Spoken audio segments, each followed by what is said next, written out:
Elle dit la gloire est bannie d'Israël, car l'arche de Dieu est prise. 1 Samuel 4, 22. Lorsque Salomon eut achevé de prier, le feu descendit du ciel et consuma l'holocauste et les sacrifices. Et la gloire de l'Éternel remplit la maison. 2 Chroniques 7, 1. Le Seigneur veut se servir de nous pour amener sa gloire au milieu de son peuple. À l'instant même où nous acceptons le Seigneur Jésus-Christ comme notre Sauveur, par la repentance et par la foi dans son œuvre accomplie, nous entrons instantanément dans une septuple participation à notre Seigneur et à son dessein. Non seulement il nous pardonne nos péchés, quoiqu'ils soient très nombreux, mais en même temps, il nous introduit dans une collaboration et une participation éternelle avec lui-même. Cet honneur et ce privilège ne sont pas donnés à des anges. Bien que les anges soient des êtres puissants, des êtres rayonnants et glorieux, accomplissant toujours la volonté et le plaisir de Dieu, néanmoins, ils restent et demeurent pour toujours des esprits subalternes, des esprits serviteurs. Hébreux 1, 13, 14. Tandis que nous, conformément à 1 Corinthiens 3, 9, nous sommes appelés collaborateurs ouvriers avec Dieu.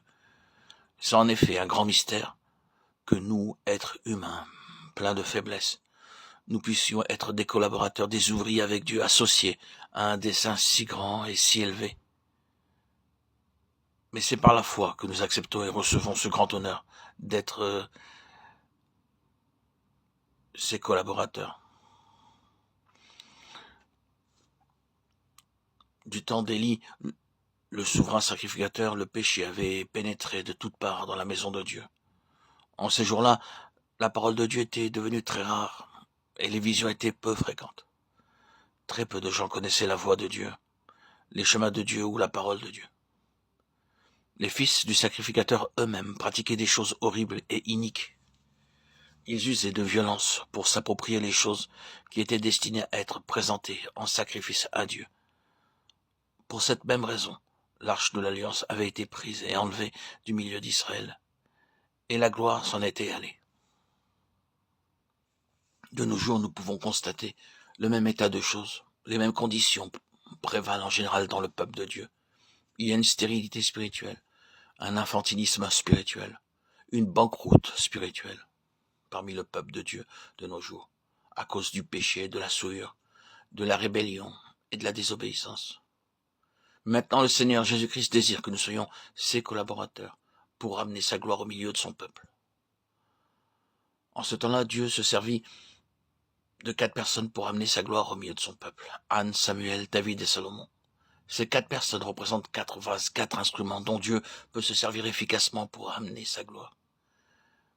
Ces 4 personnes représentent aussi 4 grands principes qui doivent être accomplis afin que le dessein de Dieu soit exécuté.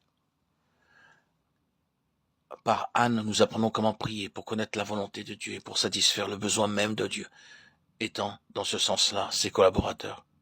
Par Samuel, le Seigneur nous montre comment nous pouvons devenir sa bouche, ses porte-paroles, et connaître et entendre sa voix pour lui obéir implicitement.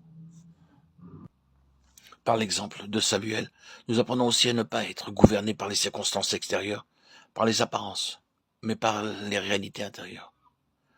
Par David, nous apprenons comment entrer dans le plan de Dieu pour tout ce qui concerne nos vies individuelles, nos vies familiales ou nos vies d'assemblée. Enfin, par l'exemple de Salomon, nous apprenons comment servir Dieu dans une parfaite paix, une parfaite obéissance et une entière soumission.